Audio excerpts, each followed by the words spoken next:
I'm a little bit late to the party, but I finally made the Dubai chocolate bars.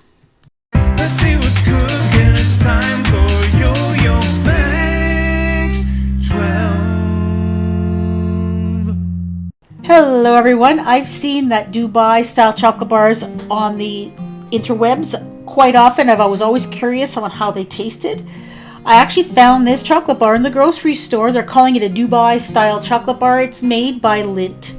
So I bought one. The regular price was $16, but they were on sale for $10, so I bought one.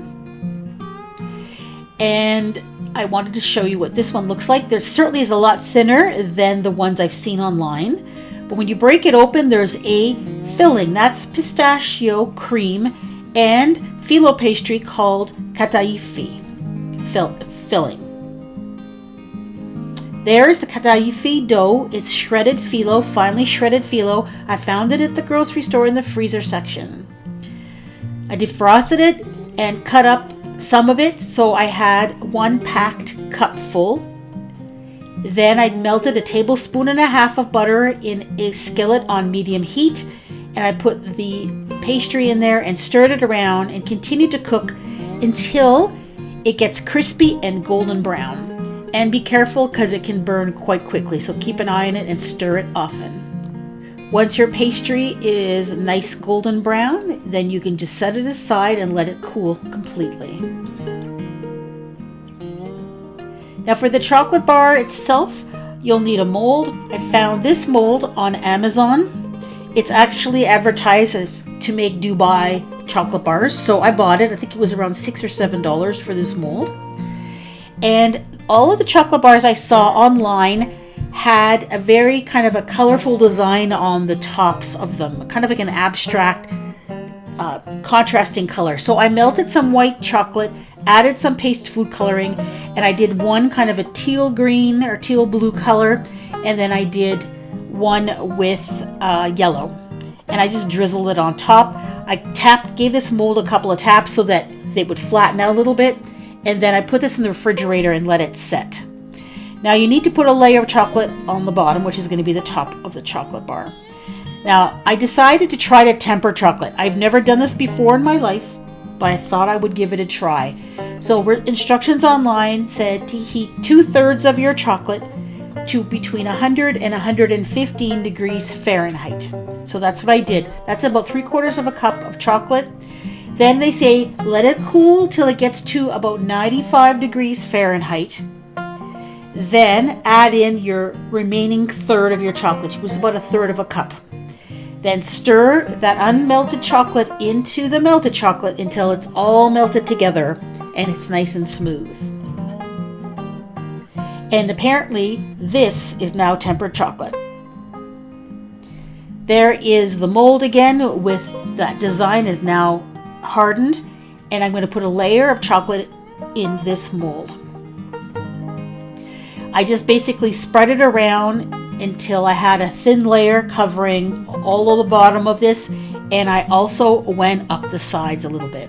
Now all of the videos I saw of people making these, they poured their chocolate in and then just tilted the mold side to side and even held it up and let it drip, the excess drip out. But if you temper chocolate, your chocolate actually is not going to be that liquid. It's going to be melted, but it's not going to be runny. So I'm not quite sure what they're doing there.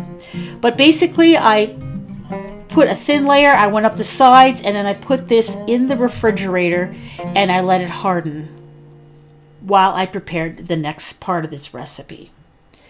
There's that phyllo pastry or the kataifi. You're going to put about 4 ounces, 3.5 to 4 ounces of pistachio cream in there. This is made with pistachios, white chocolate, and cream. I bought it in a jar. The jar was about 3/4 of a cup, and it cost me $15. I found it at the grocery store, but you can also buy this on Amazon. And I found that the color of green that you get varies like really widely depending on what brand you get. Some of them are bright green, some of them are darker green. This one was a little on the darker green color. Then you'll add in 1 tablespoon of tahini.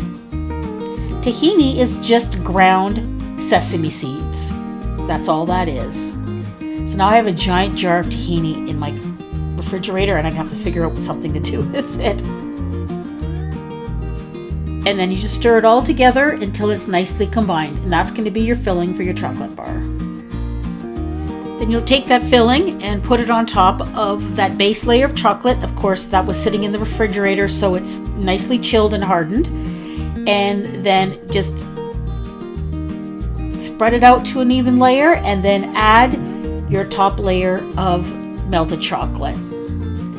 And just be gentle when you're doing this because you don't want to disturb that center filling layer. And then just spread it all the way up to the edges. And then you're going to put this in the refrigerator and let it chill. Now, I probably could have made a little bit more tempered chocolate because the mold wasn't quite full with chocolate, but I didn't feel like making any more tempered chocolate. So I filled it almost all the way up. Then I put it on a little cutting board here and I just kind of tapped it gently to try to flatten out that top layer of chocolate a little bit so it'd look a little bit more smooth on the bottom. And then I put it in the refrigerator. And there it is. And I'm going to leave in the original audio for this so you can hear my reaction.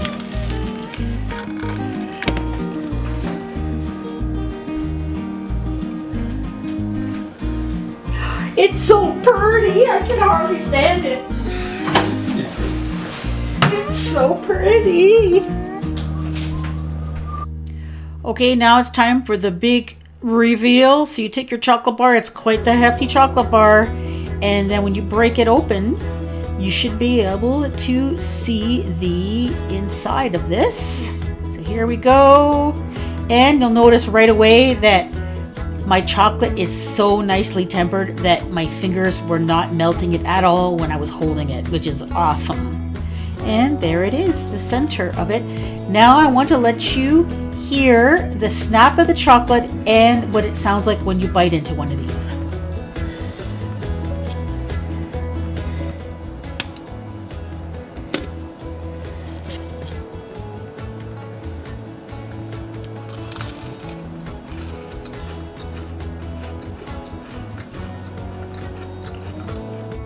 Now, how does it taste? It's kind of hard to describe. It's really nothing like I've ever tasted before. So when you bite into these, you have that chocolate shell that you bite through. And online, the chocolate bars I've seen all used milk chocolate. I'm using semi-sweet, so the flavor is going to be a little bit different. But once you bite through the chocolate, you're into that filling.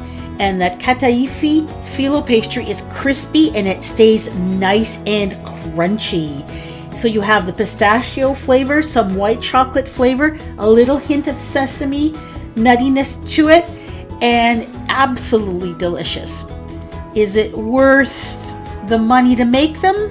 Maybe once, and if you're going to make them as a gift for somebody that might enjoy them. It was a really fun experiment and I'm really happy I did it. This chocolate bar is pretty amazing, and what do you think could make it even better? If you turned it into a cheesecake.